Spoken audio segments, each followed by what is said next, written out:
He said, pray as you see me pray. Utter these words that you hear me say. Based on the Sunnah, worship Him, just follow Him. Assalamu alaikum. New class coming to you every Monday and Wednesdays, taught by Ustad Layla Nashiba, the fiqh of prayer. Every Monday and Wednesday, 9:30 p.m. Eastern. Inshallah, we'll see you there. Streaming on all major platforms. Channel Sunnahfollowers. Wassalam ala wa Rasulullah. I'd like to welcome everybody to our class of how to pray from A to Z. How to pray from A to Z. And the thing about this class is, it's most likely probably the second most important class that we have here. Why the second? Because once we declare La ilaha illallah Muhammadur Rasulullah, we immediately began to work on our belief system and also the prayers, our obligations. Prayer is an obligation imposed upon us by Allah. And then we talked about the virtues of praying yesterday in a class, my Meqasidic Tafsir class.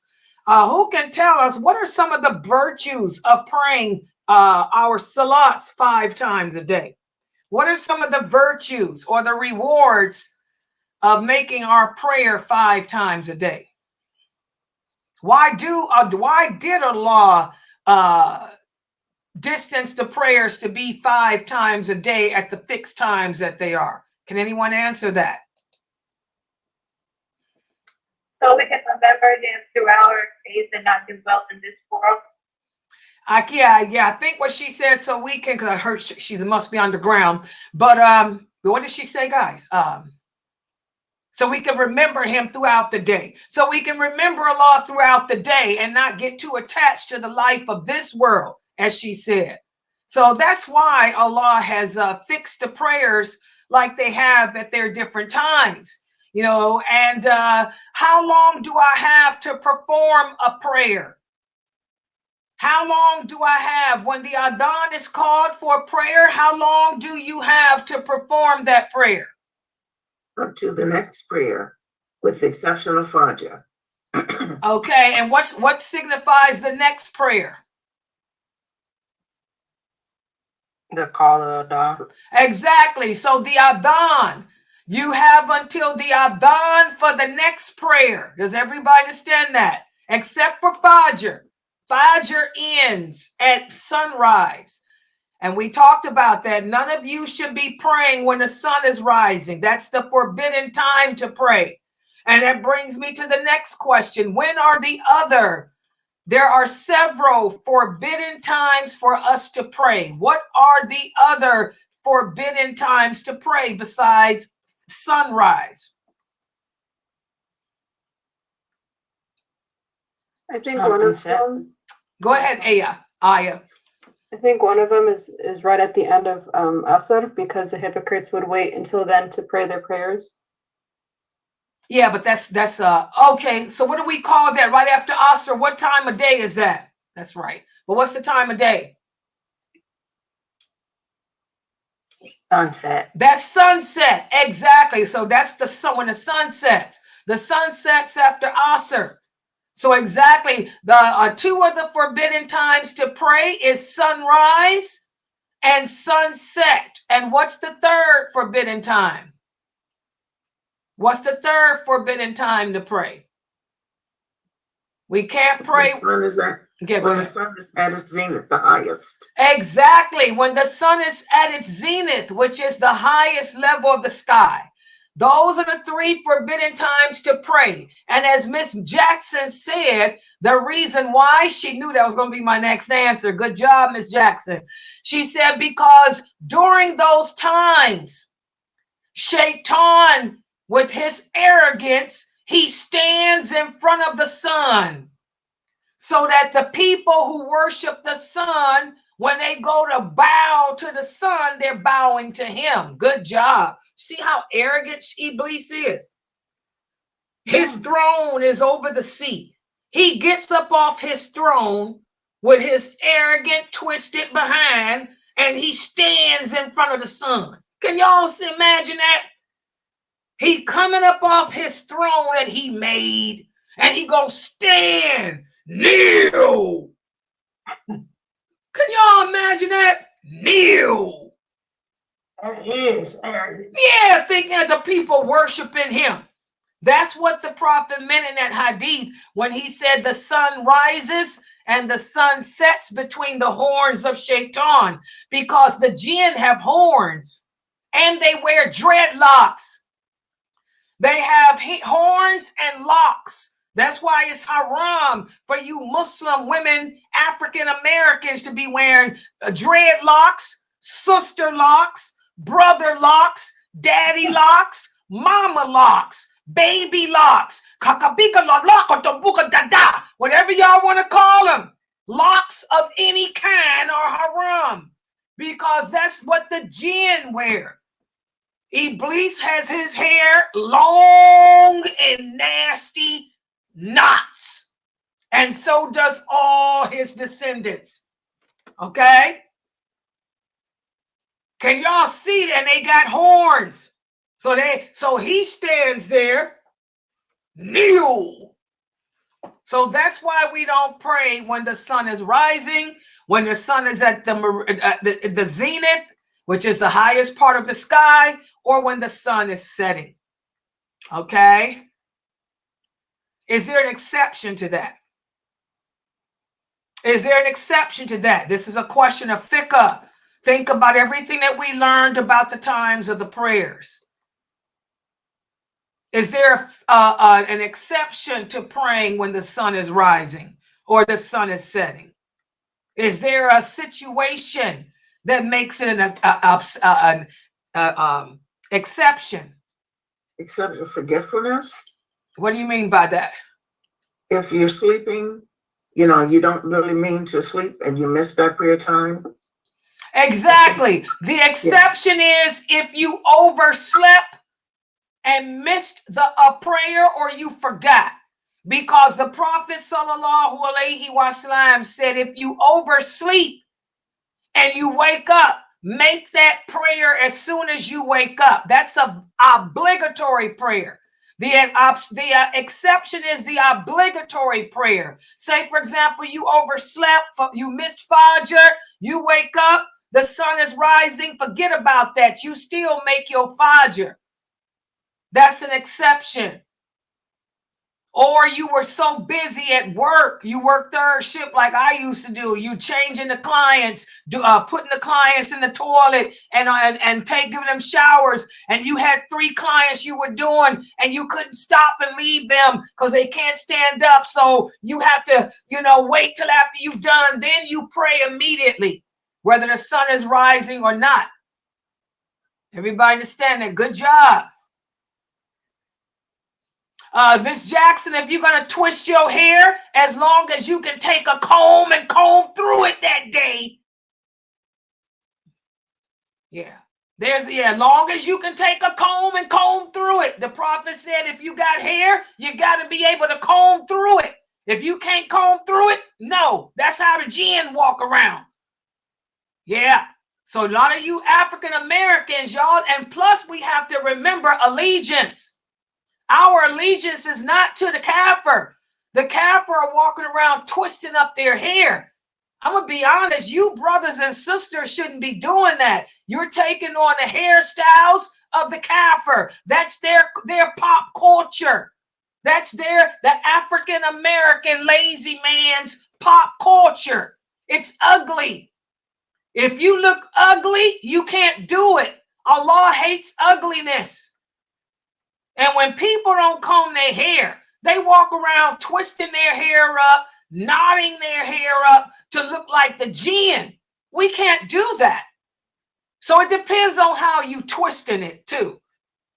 I'm not talking about, sometimes like my granddaughter's got straight hair, like mine. And, I have to twist their hair and then connect it, twist it, connect it. That's different. You can do that, yes.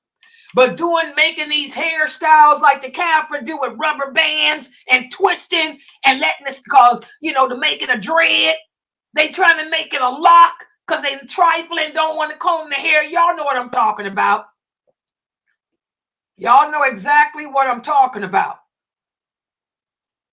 African Americans, y'all better get it together. You better find where your allegiance is. Is your allegiance to a Jamaican culture? Is your allegiance to Rastafarian? Or is your allegiance to the Prophet Muhammad sallallahu alaihi wasallam and the religion of Islam that's against ugliness and that's against triflingness and laziness? Allah loves cleanliness and beauty. He hates ugliness and filth. All right. So that's what we talked about the prayer. Allah put those times that way to keep us in remembrance of him and in submission to him. It'll make us more mindful of him. And the more mindful we are of Allah, the less likely we are to deliberately, intentionally disobey him. And that's the problem. We got so many Muslims smoking weed, drinking, fornicating, adulterating because they're not making their prayers. They're not in a state of remembrance of Allah. They don't remember Allah that much. They have no fear of him anymore. And then we talked about the Athan. We talked about the Iqamet. What are some of the things you cannot do to be an Athan caller? Can anyone remember? What is it that an Athan caller cannot do? They can't get paid for doing it. Exactly. You can't expect to get a paycheck because you calling the Athan, you want the mosque to pay you. Moderators, take care of that. Yeah, y'all got to make sure of that. No payment. What else? Can a woman be an Athan caller? No. Okay, hold on for a second. Guess I'll do it myself. Oh, she's done it. She did. Okay. Yeah, a woman cannot call the Athan for the masjid. And I'm going to share with you guys an interesting email I got the other day. I got an email from a woman telling me that she is a chaplain. And she happened to hear or see my short. She said, "You're saying that a woman cannot call the Athan." She said, "Then how am I supposed to let the people know that the prayer has come in?" I'm like, "What? Oh, Lord." I didn't know what she's talking about. I'm like, "Excuse me." I emailed her back. I said, "What do you mean? How are you supposed to let the people know what time the prayer came in?" She said, "I call the Athan for my masjid, and I have an all-women's mosque." I'm like, "What?" She said that she's the Athan caller, and the mosque is all women. She said, "Men don't hear me because of my mosque is all women." I said, "Well, your mosque is going to burn, baby, burn. Disco fever." I told her, "What do you mean you got an all women's mosque?" I said, "Ain't no such thing in Islam. There ain't no imamas." She said, "I'm a chaplain." I said, "You ain't no imamas." I said, "Ain't no women's masjids. Are you crazy?" So that shows how twisted we are here in America. We got some women who got women's masjids. I don't know where she was. I emailed her and asked her, "Where? Can you tell me what state you in?" She didn't respond. She wasn't that crazy, I guess. But because I was gonna let everybody know, I was gonna warn the world about this all women's masjid that's got a woman imama who calls herself a chaplain, And she calls the Athan to let the people know that the time for prayer is in. Subhanallah. Boy, we are so messed up here. So those are some of the things that we talked about the Athan. How many different ways are there to call the Athan? How many different ways are there to pronounce the Athan? Three. Good job. How many different ways are there to call the Iqamat?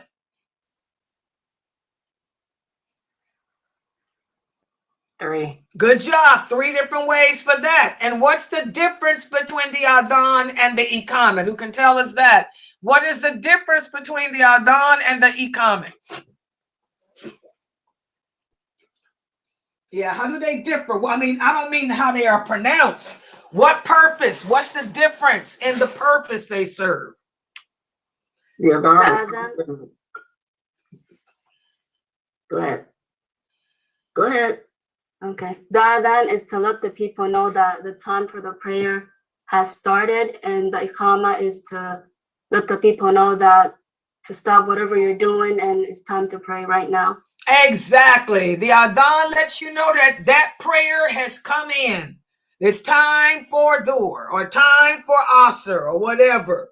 The Iqamat means we getting ready to pray right now. Line up. Is there a certain amount of time that the Imam should wait before he leads the people in prayer after the Adhan is pronounced? He gives doesn't give a particular time, but he gives a good amount of time for everybody to assemble, make wudu, get themselves, time to get to the masjid or whatnot. Exactly. There's no specific time. Anybody tells you that there is, tell them to bring their dalil. He uses his own common sense, his own judgment. That's why you guys will see that the masjids, your mosque might have Dhuhr at 3 o'clock. But the prayer itself is at 3:30. They can allow enough time for the people to get ready for the prayer. So those are the things that we covered the last time we met for this class. And I did put shorts out like you guys wanted. I did put some shorts out. They're on the internet now. They're on my YouTube channel and they're on my Facebook page. Check them out.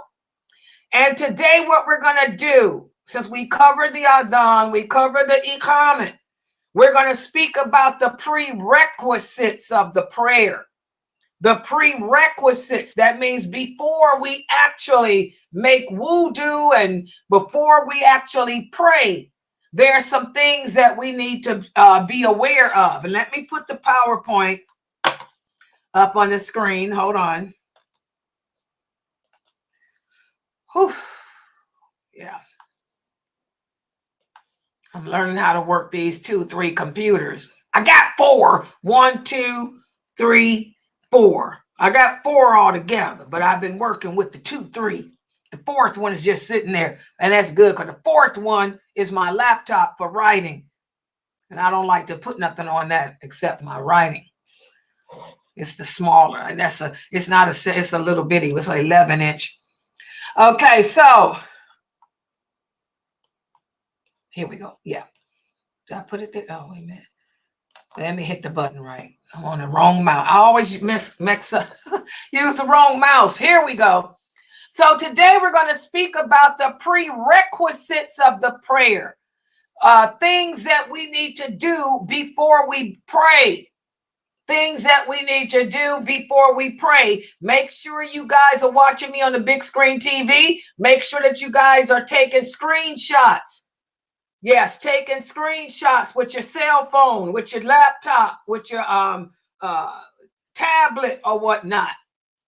Because I'm going to have a lot of information I'm getting ready to give you today. I'm going to talk about some things that many of you maybe have never heard. And everything I'm telling you is based on authentic hadiths. And I'm going to have the sources of all those hadiths there. So when you tell your husband, he won't come back and try to call me a witch and say that woman is a liar, because Layla don't lie, period. I don't lie about anything. And I definitely ain't going to lie about this deen. So I got the sources. So make sure y'all screenshot, because some of y'all going to be surprised at what I'm going to teach y'all today. Because every time I teach it, they shocked. And before I go into some of the stuff, here's the hadith about the Athan and Iqamat for women. Since I got that phone call from this woman chaplain, female chaplain, that even the name just sounds gay. Female chaplain. It just sounds gay. But since I got that email from this female chaplain, let me put the hadith here about the Athan and Iqamat for women. I want you guys to pay attention to this hadith, and I hope this female chaplain is paying attention. This is narrated by Ibn Umar. May Allah be pleased with him. He said, there is no Athan nor Iqamat for women. There's your dalil. What's the source? Al-Bayhaqi. Okay, that's the source. It's authentic. Sahih. Authentic chain. And not only did Ibn Umar say that, Ibn Umar was one of the original companions. He's better than the four imams. Okay? Also, Anas said that. He was the nephew of the Prophet sallallahu alaihi wasallam. He's better than the four imams. Also, Al-Hasan. Also, Ibn Sirin. Malik. And so on and so on. So here we can see, guys, there's the authentic hadith. Layla doesn't make it up. When I say something, believe you me, I'm going to make you wear egg.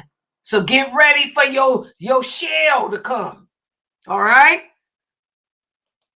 Now, but what does that mean when we say there is no Athan or there is no Iqamat? We talked about it last week. I'm not going to go into detail about it again this week. My short says it all.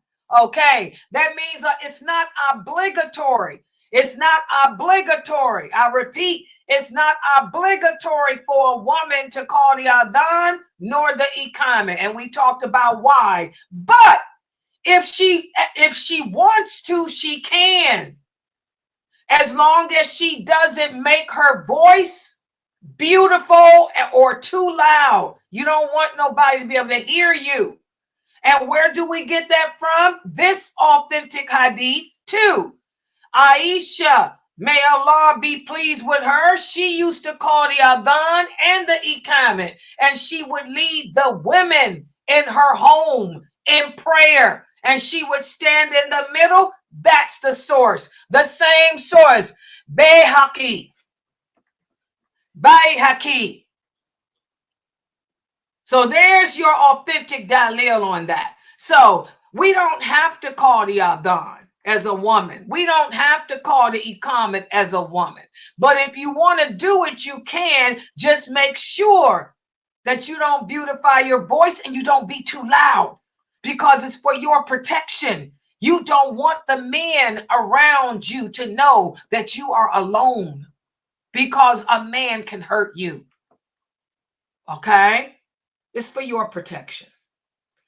And I put this picture here. Y'all see how these women are standing together to pray? That woman for the second from the left, she's the one leading. And that's how Aisha would do. She would stand in the middle. The women were lined up. The women were her servants. She would have her servants. She would lead them in prayer. They'd stand in a line like that, and she would be in the middle. Okay? So there's that dalil. Now, a lot of people ask, is there a time between the Iqamah and the prayer? We talked about how when the Athan is pronounced, the imam should wait a few minutes, wait a while to allow the people to get to the mosque and prepare for the prayer. Well, what about the Iqamat? Well, can I talk after the Iqamat? This is what Brother Omar asked. Well, yes, you can. You can talk between the Iqamat and the prayer.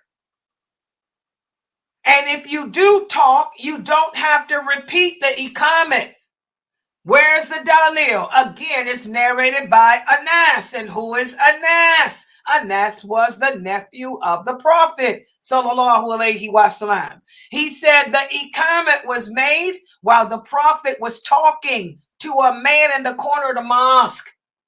He did not come to the prayer until the people had fallen asleep. So this is Sahih Bukhari. So you can see that there's your dalil. I can talk after the iqamat. And I can talk during it if the iqamat is being pronounced and I'm talking to somebody, I can do that. Also another hadith, once the Prophet sallallahu alaihi wasallam remembered that he was in a state of sexual impurity after the iqamah had been pronounced. So he went to take a bath and then he came back to lead the prayer, and he did not, I repeat, he did not, I repeat, he did not make a new iqamah. Y'all see that? These hadiths are all authentic. So make sure you're taking screenshots, because some people think the iqamat was called, but then I realize I got to use the bathroom. So I go and use the bathroom, and then I come back. Do I have to recall the iqamat? No. You can go ahead and say Allahu Akbar and start praying, because the whole purpose of the iqamah is just to let the people know we getting ready to do it right now. Okay? So I got to use a bathroom. I call the iqamah.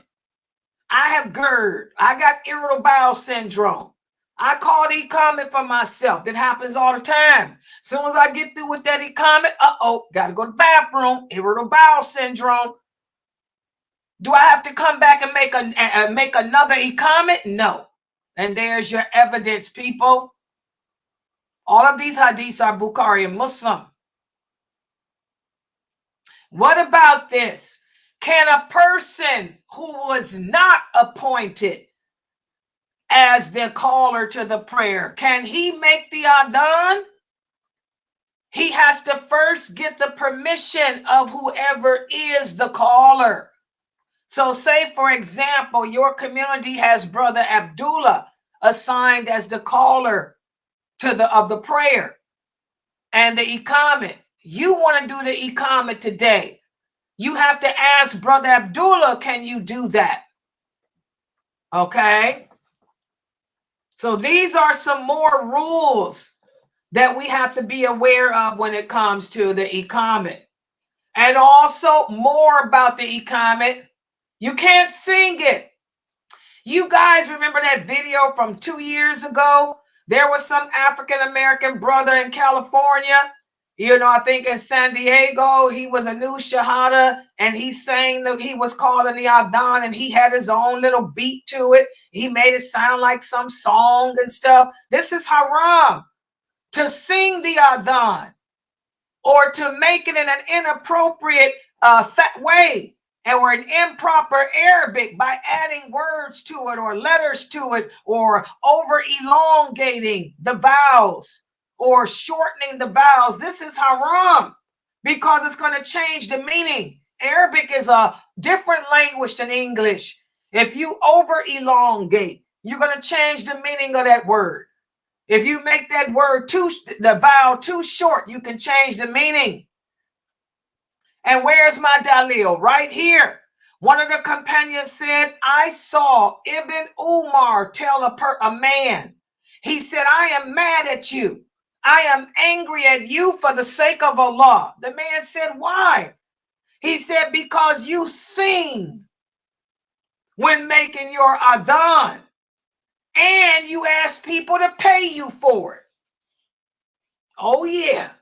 Doesn't that sound familiar? How many of you know brothers who like to travel around and sing the adhan, and they ask you to pay them? They ask for donations. This is haram. Life is a circle. Like I tell you guys, there is nothing that we are encountering today as Muslims that has not already been addressed by the Prophet and his companions. Because people are people. And now what I want to do is speak about some more innovations of the Athan. One of the brothers here asked, Sister Layla, are there a lot of innovations at the masjids? Of course there are. Singing the Athan is one innovation. Taking money for it is another innovation. Well, here's another innovation of the Athan. Making dhikr or supplications for the before the Fajr Athan. How many of you see that? The last time I went to a mosque during Fajr was when I was married to Mr. Sheikh. And there was a bunch of women up there at the mosque making dua and dhikr. I'm like, what the heck is going on here? Oh, I come to the mosque, sister, and these were Arab women. I come to the mosque every morning. I come to the mosque every day before Fajr, and I like to dhikr and make dua. I said, sister, this is haram. This is innovation. I said, you ain't better in your faith than any of the prophets' wives. They didn't do that stuff. They told me I was crazy. Okay? This is something that we don't do, guys. This is not from the Sunnah. There is no hadith on this planet that you can find that shows any of the companions of the prophet or the prophet himself would go to the mosque before Fajr and sit there making dua or dhikr until the time. This is innovation. Okay? Also, another innovation you see at the mosque is people sending peace and blessings upon the prophet, sallallahu alaihi wasallam, after the Athan. How many of you have heard people do that? La ilaha illallah. Then people say, sallallahu alaihi wasallam. How many of you have heard that? The Athan is called when the muadhin is finished. La ilaha illallah. Then people say, sallallahu alaihi wasallam. Not only is this innovation, but it's hated. This is something that the scholars hate, that the people of the Sunnah hate, because this started after the death of the companions. Once the companions had all died out, here comes the innovators. They call the Athan and then La ilaha illallah. And then they goes, sending blessings upon the prophet, sallallahu alaihi wasallam. Sallallahu alaihi wasallam. Some of them sing it. How many of you have heard people sing sallallahu alaihi wasallam after the Athan? This is innovation. So you want to avoid these innovations with the Athan. No singing it, no dhikr and dua before it for Fajr, and no sending peace and blessings upon the prophet, sallallahu alaihi wasallam, after it either. These are all hated innovations. So now, let's get into the prerequisites of the prayer. I wrote this so small, I can't even read it, guys. I'm sorry. I got my contacts on. Let me look on this other computer because this is such small print for me. Wait, let me move my Zoom out the way. Boy, if I could take this Zoom out of the way, or then I could use just this screen to see, but I can't move it. Okay. This is a question that somebody asked me the other day, so I threw it in here. If you know that the prayer has begun, can I go ahead and pray it? Yes. If a person is certain that the time for prayer has begun, he can go ahead and pray it. How he reached that decision is not important. So say, for example, I know that it's time for Fajr, or I know that it's time for Maghrib. Can I just go ahead and pray it? Yes. I don't have to figure out how I reached that decision. And also, before you pray, you have to make sure that certain major impurities are not around. I want you guys to pay attention to this verse of the Quran. And I know it's kind of, the print is kind of small. Let me see if I can do something about that. Hold on. Yeah, because even I think it might be, oh, okay, I can make it just a little bit bigger. Okay, it got a little bit bigger. Okay, there you go. Allah says in the Quran, in the interpretation, the meaning, "O you who believe, when you rise for the prayer, wash your faces, your hands up to the elbows, and lightly rub your hands and wash your feet up to the ankles. If you are unclean, purify yourselves." And Ibn Umar, may Allah be pleased with him, tells us that the Prophet said, Allah does not accept any prayer that was not performed while in a state of purity, nor does he accept charity from anything that was stolen or unlawful sources. So here you can see, guys, before you make salat, and when I meet with you guys next week, we're going to go over wudu. But before you make salat, you have to make sure that you are in a state of purity. Otherwise, that prayer is not going to be accepted.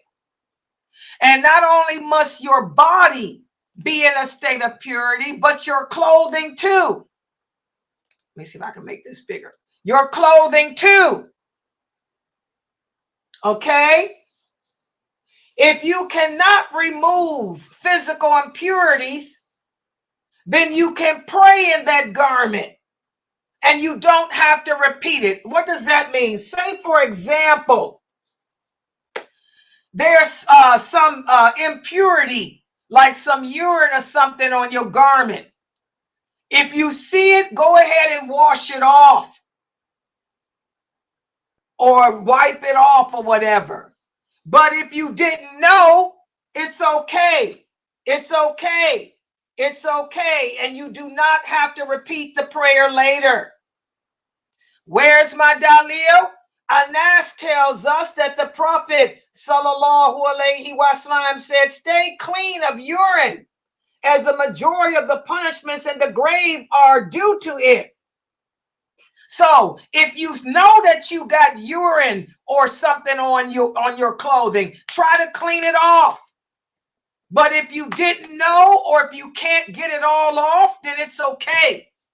Does everybody understand? And there's the source. Also, here's another hadith from Ali. May Allah be pleased with him. He said, I used to suffer with prosthetic fluid. In other words, that stuff that comes out of your private parts. So he asked someone to ask the Prophet about it.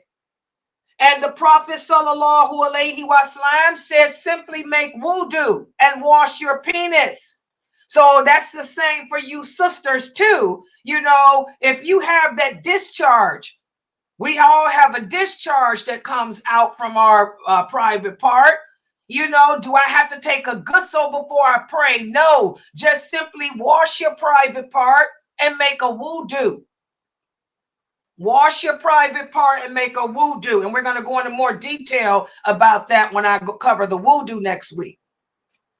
And also, here's more dalil. Aisha, may Allah be pleased with her, tells us that the Prophet sallallahu alaihi wasallam told the women who suffer with istihada, and that's not most of you. You women don't know what istihada is. We're going to talk about istihada. But if a woman really has istihada, then all she has to do is wash the blood from her and pray. Istihada is a woman who has a sickness. She's bleeding for over 30 days nonstop. Istihada is nonstop bleeding. You've been bleeding for over 30 days. That's a sign that you got something wrong with you. It can be cervical cancer. It could be some other fibroid.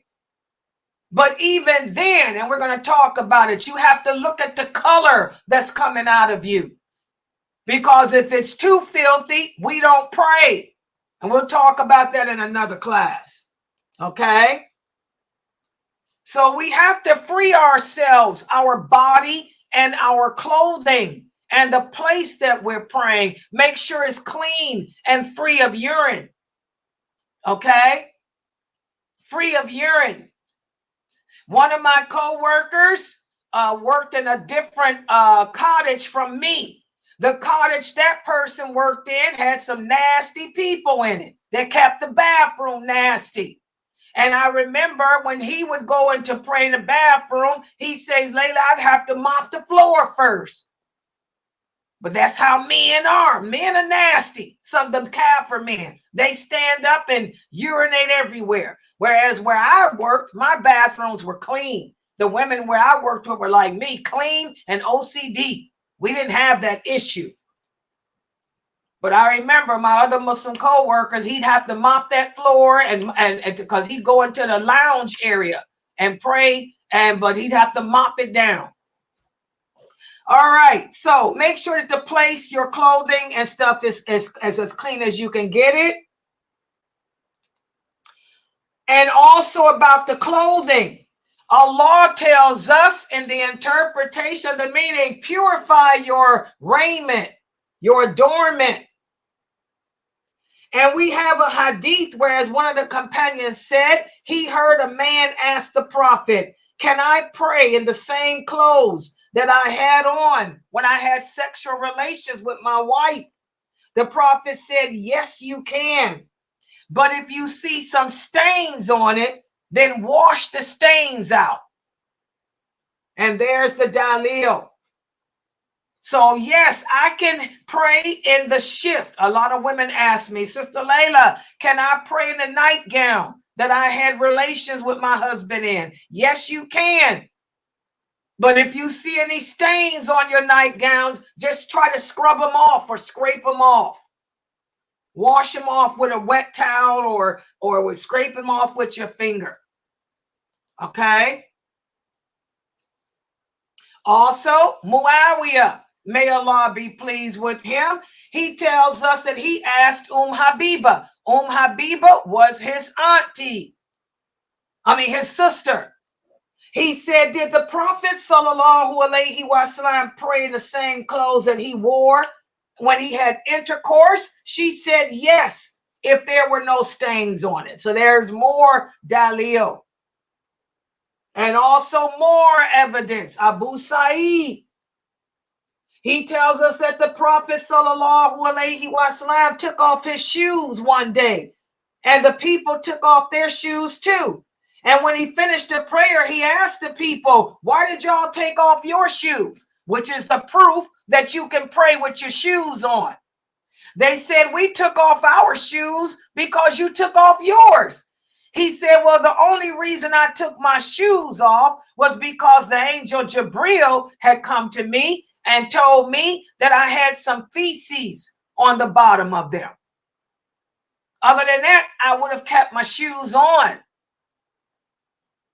All right. So there's more evidence. There's more evidence that, check to make sure that there's no feces on your shoes.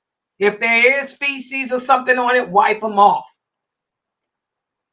And in regards to the place that you're praying at, the Abu Huraira, may Allah be pleased with him, tells us that a Bedouin stood and urinated in the mosque. The people went to attack him, but the Prophet said, leave him be. Instead, take a bucket of water and pour it over the urine. So here you can see, if it's urine on the floor, just pour water over it, like my coworker do. He would just mop the floor. He would just mop the floor, and then he'd go ahead and pray. Okay? Mop the floor and just go ahead and pray. Or take a water squirter. A squirter, if you got a bathroom that has that's all porcelain or marble, and they got those water squirters in it, just squirt the whole floor down with the water and then go ahead and pray. Okay? Islam is easy. And now what I'm going to do is talk about the aura. When we use this Arabic word aura, we're referring to the naked part of the body that should be covered, the parts of the body that should be covered. Allah says in the Quran, O children of Adam, take your adornment, wear your beautiful clothing to every mosque, okay? Adornment refers to the covering of the aura, and the mosque is the place of prayer. So cover your body for every prayer. And this is what I want you brothers to take a screenshot of this hadith. Remember, some of the young brothers today like to pray without a shirt on. Some of the brothers like to pray with their stomach out or their chest out. I want you brothers to pay attention to this hadith. Salama ibn al-Aqil, he went to the Prophet sallallahu alaihi wasallam and he said, "O Prophet of Allah, can I pray in a long shirt?" This is a shirt that men wear. He said, "Yes, but button it up, even if you use a thorn." So for you brothers praying with your chest out, and we got a lot of Muslim men that do that now. You want to stand there with your chest showing. Have some respect. What's the source of this hadith? This hadith is Sahih al-Bukhari. You can't get no more authentic than this, than the Holy Quran. The Prophet told this man, yes, you can pray in a long shirt as long as you button it up. Button it up, even if you have to use a thorn from a rose. Button, stick that thorn in there to button that shirt up. So you brothers, your chest should be covered. Do you brothers understand that? Your stomach and your chest should be covered when you pray. Make sure you brothers take a screenshot.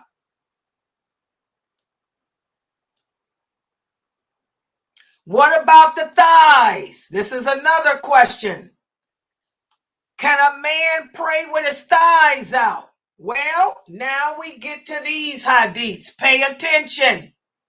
Aisha, may Allah be pleased with her.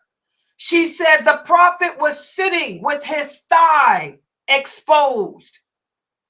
And Abu Bakr, her father, came and asked permission to see him.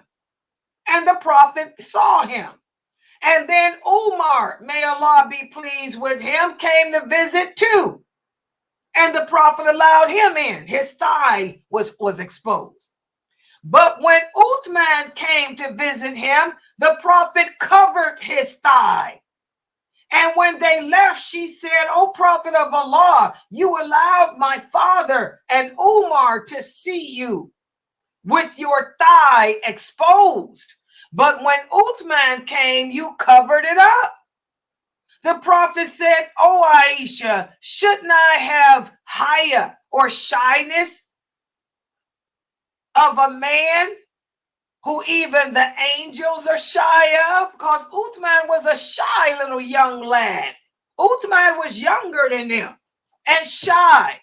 So out of modesty and humbleness, the Prophet covered his thigh so that Uthman wouldn't be embarrassed to see the Prophet's thigh. Let me give y'all another example. Let's say that I'm sitting here and Latifa comes to visit me. I'm sitting on in my seat on the computer, and I got my leg, because I had total knee replacement surgery. I got my leg resting on a chair, and I got my abaya pulled up so you can see my whole leg, including my thigh. And then Amina Fresno comes to visit, and I still keep my leg sitting on the chair with my thigh out. But let's say that Norto comes. Norto comes to visit. I'm going to move my abaya down to under my knee. I'm not going to let Norto see my thigh. Why? Because it might be embarrassing for her. She's a young girl, and she might be embarrassed to see her teacher's thigh. Y'all understand this hadith now? People in Zoom, y'all understand this hadith now? Is it? So it's not saying that the prophet covered it up because he had to. He covered it up for Uthman so as not to embarrass Uthman to see his thigh. And also we have this next authentic hadith.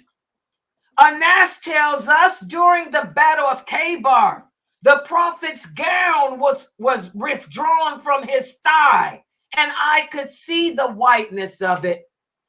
And the source of all these hadiths is Sahih Bukhari. So as you can see, the prophet didn't cover up his thigh like that. So we can't say that it's haram for a man to have his thigh exposed. Because if it were, the prophet would not have had his exposed. We have another hadith whereas, we know that we don't walk around naked around another man or around each other. But as Imam Muslim says, if had it been haram for a man to show his thigh, the prophet wouldn't have shown his at all. And plus we have another hadith that the prophet was sitting with another companion and the prophet tapped that companion on his thigh. If it was haram for the man to show his thigh, then why would the prophet have touched it? So these are all the dalil, the authentic hadiths that we use to answer that question about does the man's thigh have to be covered? Okay? So take a screenshot of all these hadiths, and I got all the sources there for anyone who wants to try to refute you brothers on that. Okay, I mixed up my mouses. Wait a minute, which one? That's this one. Now, here we go. What about the woman? Well, we all know that everything's different when it comes to women's issues. It's a little bit different for us. Okay? The woman's aura. There is no doubt from anyone that the woman's aura is her entire body except for her face and hands.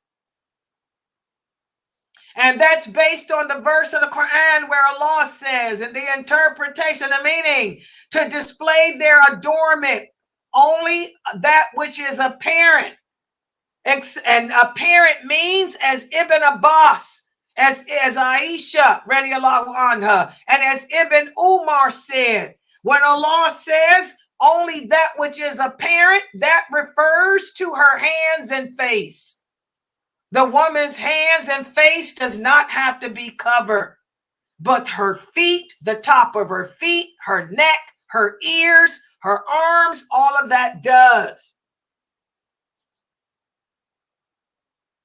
Also, Ibn Abbas, Ibn Umar, and Aisha, may Allah be pleased with them all, said that the prophet said, Allah does not accept the prayer of a woman unless she is wearing a kimar, a head covering.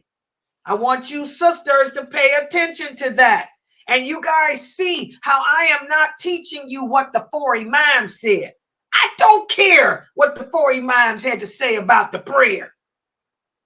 I'm telling you what Ibn Abbas, Ibn Umar, Aisha, Sa'id al-Khudri, Ali, what they had to say, because they out-trumped the four imams, because the four imams were not companions of the prophet, sallallahu alaihi wasallam. These were, and they were the best. Allah says they are the best of this nation to come. Hello. So you women have to cover your body, including your head. But your face and hands do not have to be covered. And also, let me see if I can move this. Solomon, I keep telling y'all, she was a scholar of this deen too. She was a scholar of fiqh too. She said that she asked the prophet, can a woman pray in a long shirt? A long night shirt, your nightgown. Can I pray in my long night shirt and a head covering? Or do I have to go put on some pants? The Prophet sallallahu alaihi wasallam said, if the shirt is long and covers the top of your foot, this is the dalil, that your feet have to be covered, sisters, the top of your feet. Even when you pray, the top of your feet have to be covered. Okay? There's a dalil. Take a screenshot, sisters. Also, Aisha, y'all see I ain't using no 4 imams. I don't care what the 4 imams got to say. I'm giving it straight to y'all from the real people of knowledge. Aisha, may Allah be pleased with her, said, well, she was asked by the Roman women, how many garments does a woman have to wear to pray? She said, I want you to go ask Ali because I want to see what answer he gives you. And I'll tell you if his answer was right. So they went and asked Ali. And Ali said, a woman has to pray in a head cover and a long flowing shirt. That's all. All she needs is 2 things. Something to cover her hair and a long flowing dress. And Aisha said, he's told you the truth. And again, the difference, Allah is not as hard on a woman in regards to prayer clothing as he is outside the house. So, can my shirt be tight fitting? Yes. It doesn't have to be loose. Can they be straight pants? Can I wear straight leg pants? Yes, if that's all I got. If all you got are straight leg pants and a little bitty shirt that covers you, but it shows your body, and you got a hijab, yes, you can still pray in that. So it doesn't matter if it's tight fitting as long as your body parts are covered. Do you sisters understand? So that's what I wanted to go over today.